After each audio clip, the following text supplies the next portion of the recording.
یہ کچھ رولز ہیں جو میں سمجھتی ہوں آپ کو آنے چاہیے. ٹیچر بننا ہے آپ نے کوچ بننا ہے, آپ نے مینٹور بننا ہے, آپ نے چیئر لیڈر بننا ہے. کیسے؟ سب سے پہلے ٹیچر بننا ہے.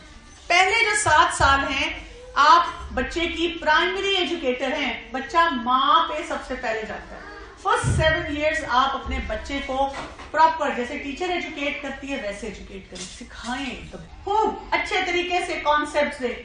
اس وقت تک تو ہمیں ہوش نہیں ہوتا, بہت چھوٹا ہے, بڑا ہوگا نا پھر سکھاؤں گی. ابھی تو نماز بھی فرض نہیں, پردہ بھی نہیں, حیا تو ہے نا. کزنس کو ہم جوڑ جوڑ کے دکھاتے ہیں, میل فیمیل کا ڈفرنس نہیں سکھاتے.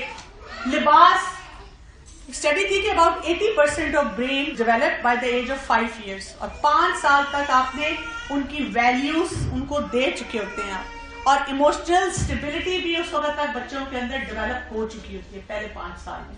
لیکن جتنی جلدی آپ نے اپنے بچے پہ ورک کیا اتنی جلدی اس کی فاؤنڈیشن اسٹرانگ ہوگی. آپ نے یہ جو فاؤنڈیشن بنانی ہے اس میں پیار ہوگا, سیکورٹی ہوگی, ڈسپلن ہوگا. ہمیں ڈسپلن نہیں کرنا آتا, جی روتا بہت ہے, جی ضد بہت کرتا ہے, میرا دماغ خراب کر دیتا ہے, میں کوئی کام نہیں کر پاتی. سوچتی جب یہ بچہ 15 سال کا 18 سال کا ہوگا پھر کیا ہوگا. اگر 4 سال کا بچہ نہیں وہ عورت ہینڈل کر سکتی. آپ نے یہ دیکھنا ہے کہ بچوں کو آپ نے نئے آئیڈیاز کیسے دینے ہیں, نئے سکلز کیسے سکھانے ہیں. ٹھیک ہے, آپ بار بار کہیں ہم تو جب چھوٹے تھے ہم تو ٹینے بھی کھا لیتے تھے, ہم تو کدو بھی کھا لیتے تھے. بھئی ہمارے زمانے میں ایک فون کال پہ پیزا نہیں آتا تھا. ہمارے زمانے میں صرف 2 دکانیں تھیں جن پہ چپس کے پیکٹ ملتے تھے. ہمارے زمانے میں صرف فزی ڈرنک کو ایک لگژری ڈرنک سمجھا جاتا تھا. اب پانی مہنگا ہے, فزی ڈرنک سستی ہے. تو آپ کو یہ سمجھ ہونی چاہیے ایز اے ٹیچر کہ کیا کیا چیزیں چینج ہوگی. جیسے ہم ٹیچر سے ایکسپیکٹ کرتے ہیں لیٹسٹ طریقے سے پڑھائے, تو آپ نے پہلے 7 سال میں لیٹسٹ طریقے سے بچے کو سکھانا ہے, اس کو ہر چیز صحیح طرح سے گرفت کرانا. اگر کوئی کہے کہ جی میں تو یہ گزار چکی ہوں, تو پھر آپ نے کیا کرنا ہے, آپ ٹیچر بھی بنیں گی, پہلے تھوڑی سی چیزیں ٹیچ ہی کریں گی, پھر اس کو آہستہ آہستہ آگے لے جائیں گی. اس کے بعد آپ کے 7 سے 14 سال تک وہ کہتے ہیں آپ کوچ بن جائیں. کوچ کیا ہوتا ہے, جیسے کوئی آپ نے اسپورٹس کوچ دیکھو کیا کرتا ہے, ان کو پریکٹس کراتا ہے, ان کو گراؤنڈ میں جانے دیتا ہے. تو کہتے ہیں جاؤ بھائی اب تم تیار جا کے اپنی مووز کرو, اور ان کا پیچھے سے بتاتا رہتا ہے تم ادھر جاؤ. جب وہ واپس آتے ہیں گھر, ان کا اس چیز کا اسٹیمنا بناتا ہے, ان کو دور سے کھڑا ہو کے دیکھتا ہے, لیکن اندر جا کے انٹرفیئر نہیں اتنا کرتا. سمجھ رہے, گائیڈ ایسے کرتا ہے, موٹیویٹ ایسے کرتا ہے. اگر وہ زیادہ ڈانٹے گا تو کیا ہوگا, پلیئر کہے گا میں نے نہیں اس کوچ کی بات ماننی. اندازے لگایا کرے میرا بچہ کیسی کمپنی میں ہے, اگر یہ 3 سال اس کمپنی میں رہا تو کیا ہوگا, میرے بچے کے کیسے سکورز آ رہے ہیں. میں نے اس کو اسکول بھی بدل کے دیکھ لیا, ٹیوشن بھی پڑھا کے دیکھ لی, نہیں فرق پڑ رہا. اس کا کیا مطلب ہے, اس کا مطلب ہے میں اس سے کوئی غلط ایکسپیکٹیشن رکھ رہی ہوں. یہ نہیں کر سکتا, لیٹ می فوکس, یہ کیا کر سکتا ہے. یہ سوچنا آپ کا کام ہے, ایپٹیچیوڈ دیکھنا اس بچے کا. اپنے بچوں کے ساتھ ٹائم اسپینڈ کریں. 9 سال کے بچے کے ساتھ بہت اچھا ریپو بلڈ کریں, اس کو باغی نہ ہونے دیں. اس ٹائم پہ اس کی ہارمونل چینجز آ رہی ہیں. اگر آپ نے 9 سال کے بچے کو اپنے ساتھ اچھی طرح اٹیچ کر لیا, جب وہ ٹین ایج میں جائے گا نا, وہ آپ کی کافی باتیں ماننا شروع کر دے گا. لیکن 9 سال پہ نا بچے اکھڑنا شروع ہو جاتے ہیں, اور وہ مائیں اور ان کو دبانا شروع کرتی ہیں. اس کے بعد کیا ہوتا ہے, بچے قابو نہیں آتے. تو آپ کوچ بنیں گے ان کے لیے, اور ان کو اکاؤنٹیبل ٹھہرائیں گے جہاں پہ انہوں نے غلط کام کیا. ان کو اونرشپ سکھائیں گے کہ بیٹا یہ تمہاری لائف ہے, you have to take a right decision, یہ تمہاری زندگی ہے, تم نے کیسے اس کو پلے کرنا ہے. کوچ جو ہوتا ہے نا اسکل سکھاتا ہے. مثلا میرے بچہ اگر لڑتا ہوا ہے مجھے کہ بھائی نہیں مان رہا, بہن نہیں مان رہی, ہوتے نا بہن بھائی کے جھگڑے, اسی سے ہم بخلا جاتے. تو میں تو آرام سے کہتی ہوں میری تو بات مان لی, آپ نے ضرور بدتمیزی کی ہوگی, آپ نے پلیز کہہ کے بھی بات کی ہوگی, آپ ان سے دوستی کر لیں تو آپ کا کام کر دیں گے. پھر آپ دیکھیں دوسری کیسے دوستی ہوتی ہے تھوڑی دیر میں. جب انہوں نے کہیں آنا جانا ہوتا ہے اپنی مرضی کا دوستی ہوتی ہے, باقیوں میں نہیں ہوتی. تو آپ ان کو سکھائیں گے باقی جگہ پہ بھی آپ نے دوستی خود ہی کرنی ہے. ان کو طریقہ سکھائیں گے, غصے کے اظہار کا طریقہ سکھائیں گے, خوشی کے اظہار کا طریقہ سکھائیں گے. بچے آپ کو اکثر یہ جواب دیں گے نہیں نہیں نہیں نہیں نہیں, لیکن آپ دیکھیں گے جب آپ ان کو اس طرح بتاتے رہتے ہیں الٹیمیٹلی وہ پرسنالٹی میں ان کے آتا ہے، وہ کرتے ہیں۔ بچوں کو اس ٹائم پہ منی مینجمنٹ سکھائیں اور فوراً ان کو ہر چیز نہ لے دیا کریں۔ ڈیلے گریٹیفیکیشن کا لفظ آتا ہے اس عمر میں۔ انسٹنٹ گریٹیفیکیشن کیا؟ بچے نے آپ کو 2 دفعہ بتایا میرے کزن کے پاس بھی موبائل آ گیا، ان کے پاس بھی آ گیا، ہمارے پاس کچھ بھی نہیں ہے، اور آپ کا دل دھڑکا اور آپ کا دل بے چین ہوا، میرے بچے کو کمپلیکس نہ ہو جائے، آپ نے فٹافٹ ہسبینڈ سے پیسے لیے، اس کو نئی چیز لے دی۔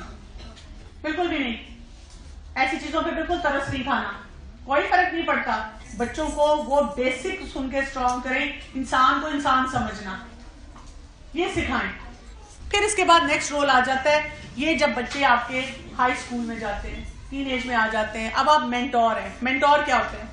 اب یہ اس سے اگلا درجہ ہے، یہ سمجھیں آپ کے جیسے ہم کہتے ہیں مربی، یعنی ایسا استاد جس کو آپ اوپر دیکھتے ہیں، آپ کہتے ہیں میں اس سے سیکھوں، وہ آپ کا رول ماڈل بن جاتا ہے۔ اگر آپ نے یہ 2 رول صحیح پلے کیے نا، استاد ہونے کا پہلے ساتھ، کوچ ہونے کا دوسرے ساتھ، تو جب آپ اس عمر پہ آتے ہیں نا تو آپ وہ بچے آپ کو امپورٹنس دیتے ہیں، اب آپ کا بانڈ اسٹرانگ ہے، اب آپ سے آگے مشورہ لیتے ہیں۔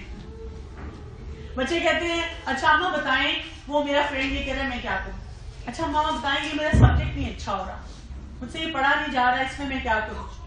اور یہ وہ فیز ہوتا ہے جس کا مطلب ہوتا ہے لیٹنگ گو فیز۔ اب آپ نے بچے کو کھانا تو اس عمر میں دینا ہے لیکن دوالے بنا کے نہیں کھلانا، یا یہ نہیں سوچنا کہ ہر اس نے کھانا نہیں کھایا۔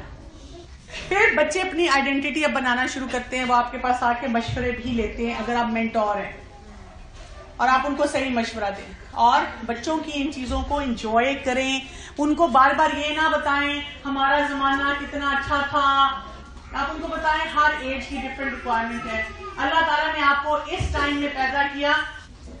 ہم ان کو مزری دینا شروع کر دیتے ہیں، مزری نہ دیں اپنے بچوں کو، ان کو اسی میں سے راستہ دکھانا ہے کہ کیسے آپ نے نکلنا ہے۔ اور اس کے بعد آپ کا کیا آ جاتا ہے؟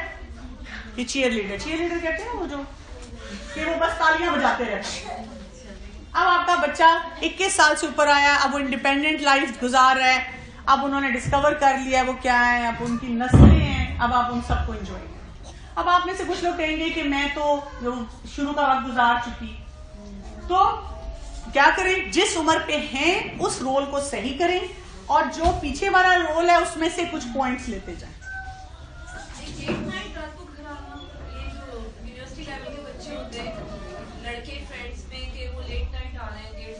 آپ نے اس کا مطلب ہے ان کو 7 سال پہ کزنس کے ساتھ سونے کی اجازت دی، 10 سال پہ اسی طرح کہیں اور جانے کی اجازت دی، باپ کہہ رہے ہیں جانے دو اور ماں کہہ رہی ہے نہیں۔ ہسبینڈ کو اپنی پارٹی کا رکھنا ہے، آپ ان کی عزت کروائیں اپنے بچوں کے سامنے، کیونکہ ہم اپنی باڈی لینگویج سے اپنے جملوں سے بتاتے ہیں ایک تو تمہارے ابا۔ So there is no such thing as a perfect parent, just be a real one. آپ سے غلطیاں ہوں گی، بار بار ہوں گی، ہم میں سے کوئی پرفیکٹ نہیں ہے، آپ کئی دفعہ 100% سارے کام صحیح کر رہے ہوں گے، لیکن آپ کا بچہ آپ کی بات نہیں سن رہا ہوگا، نہیں کام کر رہا ہوگا، یہی تو امتحان ہے، یہی زندگی ہے۔ ہم اپنے رب کو اپنے کیے کے جواب دیں، اور ہم بار بار کوشش کریں گے، اور ہم اپنے آخری سانس تک کوشش کریں گے اللہ سے گلا شکوہ کیے بغیر، اللہ کا شکر ادا کرتے ہوئے کہ اس نے ہمیں یہ نعمت بھی دی اور ہمیں اس چیز کا احساس دیا کہ ہم اپنے بچوں کو دین کی سمجھ دیں۔ ہم اس کے لیے پریشان ہیں چاہے ہم سے غلطیاں ہو رہی ہیں۔ اچھا جی، ایک سوال ہے کہ بچوں کو ازدواجی ریلیشن کے بارے میں سب کچھ کس عمر یا کس سٹیج آف لائف پہ بتا دینا چاہیے؟ دیکھیں یہ ڈیپینڈ کرتا ہے، ہر بچے کا مزاج فرق ہوتا ہے۔ کچھ بچے آپ سے خود آ کے سوال کوئی پوچھ لیتے ہیں، تو اس میں یہ ہے کہ جب آپ کا بچہ کوئی سوال پوچھے تو آپ خود اس کو ساری بات بتا دیں، اور اس کو جب آپ بتائیں گے تو قرآن اور سنت کی روشنی میں بتائیں گے۔ اور بچے ہر طرح کے سوال کر سکتے ہیں، تو آپ نے یہ یاد رکھنا ہے اگر آپ کے بچے نے آپ سے سوال کیا اور آپ نے اس کو نہیں جواب دیا یا اس کو کہا ایسی باتیں نہیں کرتے، تو وہ اس کا جواب جا کر جگہ جگہ سے ڈھونڈے گا اور وہ غلط سورسز سے ڈھونڈے گا۔ تو آپ خود بتائیں گی، کیا بتائیں گی؟ جتنا بچہ پوچھ رہا ہے، جیسی بات بچہ پوچھ رہا ہے۔ اگر آپ کو لگتا ہے کہ آپ کا بچہ اب جوان ہو رہا ہے لیکن اس نے کبھی ایسی بات نہیں پوچھی، یہ پاسبلٹی ہے کہ اس نے کہیں سے سیکھ لی ہو، اب پتہ نہیں صحیح سیکھی ہے غلط سیکھی ہے، تو پھر آپ ایز اے مدر کیا کر سکتے ہیں؟ بچوں کو کوئی ایسی دینی کتابیں دے دیں اور بچوں کو کہیں یو آر گروئنگ اپ اور یہ کچھ چیزیں جو آپ کو پتا ہونی چاہیے کہ ہمارے دین میں کیا چیز حلال ہے کیا حرام ہے، یہ آپ ضرور پڑھ لو. اور اگر آپ کو کوئی چیز نہ سمجھ آئے بابا سے پوچھ لو، یا میں کسی اسکالر سے کروا دیتی ہوں آپ کا سیشن. کیونکہ جب آپ دین کے نقطہ نظر سے بتائیں گے نا تو آپ حلال حرام بتائیں گے. جنرلی کہ ہم وہ چیز بچے میں ڈیولپ کیسے کریں کہ وہ ہمارے آنے سے پہلے ہی اس چیز کو سمجھ جائے کہ نہیں اس کی پرمیشن تو مجھے نہیں ملنی. کلیئرٹی، اگر آپ ہاں یا نہ میں کلیئرٹی رکھتے ہیں، جتنی کلیئرٹی آپ نے رکھی ہوگی نا شروع سے، بیٹا اس پہ بات ہو گئی ہے نا اور میں نے آپ کو بتا دیا نا، it's no, let's not waste time on it. جس چیز پہ مجھے پتا ہے شاید میں اجازت دوں شاید نہ دوں، اس میں کہتی ہوں مجھے ذرا سوچنے دیں. لیکن اگر بچے کو یہ پتا ہو کہ میں نے 6 دفعہ ضد کی تو ماں نے مان جانا ہے تو پھر وہ کرے گا. کیا یہی والی بات کیا بچے اسی طرح سمجھیں گے؟ بچے جب اس ایج میں ہے، کیونکہ بوائز الگ طرح سے ریئیکٹ کرتے ہیں اور گرلز الگ طرح سے. یہ ہر بچے کا نیچر ڈفرینٹ ہے. کئی دفعہ کئی بوائز نہیں ریئیکٹ کرتے، کئی دفعہ کئی گرلز ریئیکٹ کرتی ہیں. ایک بچے کو آپ نے بڑا سمجھایا بہت عرصہ کہ بھائی اسموکنگ نہیں کرنی، اگر کسی فرینڈ کے یہاں جانا ہے تو الاؤ میں کروں گی تو ہی جانا ہے. لیکن ایک دن بچہ آ کے کنفیس کرتا ہے کہ میں فلاں ٹائم جو ہے وہ آپ کے پرمیشن لیے بغیر چلی گئی، تو آپ سے بتایا تھا کہ اوور ریئیکٹ نہیں کرنا. تو اس سچویشن کو پھر کیسے اس طرح ڈیل کرنا ہے کہ بچہ ایک لیسن بھی لرن کر لے اور نیکسٹ ٹائم آپ کی پرمیشن کی آپ اس سے وجہ پوچھیں گی کہ آپ کیوں گئی تھی، کوئی بک لینی تھی کاپی لینی تھی، آپ اس کو کہیں گی کہ آئندہ آپ میرے سے پوچھیں گی، مجھے فون کریں گے، مجھ سے پہلے سے پروگرام بنائیں گے، آئندہ آپ اس طرح نہیں جائیں گے. آئی انڈرسٹینڈ کہ اس دفعہ آپ کو پرابلم ہوئی اور آپ گئی، میں نے بابا سے پوچھا تھا. نہیں، آپ بابا سے پوچھنے سے پہلے مجھے پوچھیں گے اور آپ اپنے ہسبینڈ کو بتائیں گی کہ پتہ ہے کچھ ایسی اس کی فرینڈ ہیں جن کے بارے میں آپ کو نہیں پتا، تو میں ذرا محتاط رویہ رکھتی ہوں، تو پلیز جب آئندہ یہ آپ سے پوچھے آپ نے مجھے ضرور کہہ دینا. لیکن بچے کے سامنے یہ نہیں کہنا. آپ تو ہر وقت اجازت دے دیتے ہیں، آپ نے اس وقت خاموش ہو کے تھوڑا سا رک کے پھر ان سے الگ سے بات کرنی. لیکن بچے کو ڈانٹنا نہیں ہے یا بہت آپ نے کہا تھا اوور ریئیکٹ نہیں. ڈپینڈ کرتا ہے. دیکھیں یہ سچویشن، مثلا کوئی ایسی فرینڈ ہے جس کے گھر آپ نے بہت سختی سے منع کیا ہوا تھا، اگر بچے نے کیا ہے تو یو بی ویری اینگری، اور اگر آپ کو لگتا ہے چھوٹی موٹی چیز آپ اگنور کر دیں گے. بچے کو نا ہر سچویشن میں انٹینسٹی کا ویریشن سمجھ آنی چاہیے. ہر ایک کا پرنسپل ڈفرینٹ ہو سکتا ہے. جیسے موبائل گیجٹس اور ٹی وی، یہ ایک ماں اس چیز کو الگ سمجھتی ہے اور اپنے بچوں کو نہیں دیتی، اس کو اس سے اوائڈ کراتی ہے. لیکن گھر میں اس کے فادر اور مطلب جب جوائنٹ فیملی لگا سب اس کو پرووائڈ کر رہے ہیں، آؤ ہم تمہیں دکھاتے ہیں. اس سلسلے میں کیا کرے وہ ماں؟ کچھ بھی نہ کرے، وہ ایسی ایکٹیویٹیز میں انوالو کرے جن میں وہ گیجٹس نہیں یوز ہوتے اور بچے خوش بھی ہوتے ہیں. اب یہ آپ کو سوچنا ہے اپنی فیملی کے مطابق کہ کیا ہو سکتا ہے. پاسبلٹی ہے جب ٹی وی کا ٹائم ہے اس ٹائم پہ ہوم ورک ٹائم رکھ دیے. اب ہوم ورک تو سب کہیں گے، دادی بھی کہے گی، بابا بھی کہیں گے کہ بچے پڑھائی کریں. اور کبھی کسی کو گھر میں پتہ نہ چلنے دیں کہ آپ ٹی وی پہ ان چیزوں پہ اریٹیٹ ہو رہے ہیں. ایسے طریقے سے ہینڈل کریں کہ کسی کو سمجھ نہ آئے. اور کبھی کبھی آپ کو بڑے فتنے سے بچنے کے لیے تھوڑی دیر کے لیے چپ رہ جانا ہوتا ہے. ہم نا گھر میں فساد ڈال کر دین پھیلانا چاہتے ہیں. ہمیں اللہ تعالیٰ توفیق عطا فرمائے کہ ہم ان فتنوں سے مقابلہ کر سکیں، ان فتنوں کا، اور اپنے بچوں کو ان مشکلات سے راستہ نکال سکیں کہ وہ آرام سے نکل سکیں. جزاک اللہ خیرن. بہت بہت شکریہ آپ سب کا یہاں آنے کا. سبحانک اللہم و بحمدک، نشہد ان لا الہ الا انت، نستغفرک و نتوب الیک. السلام علیکم و رحمۃ اللہ وبرکاتہ.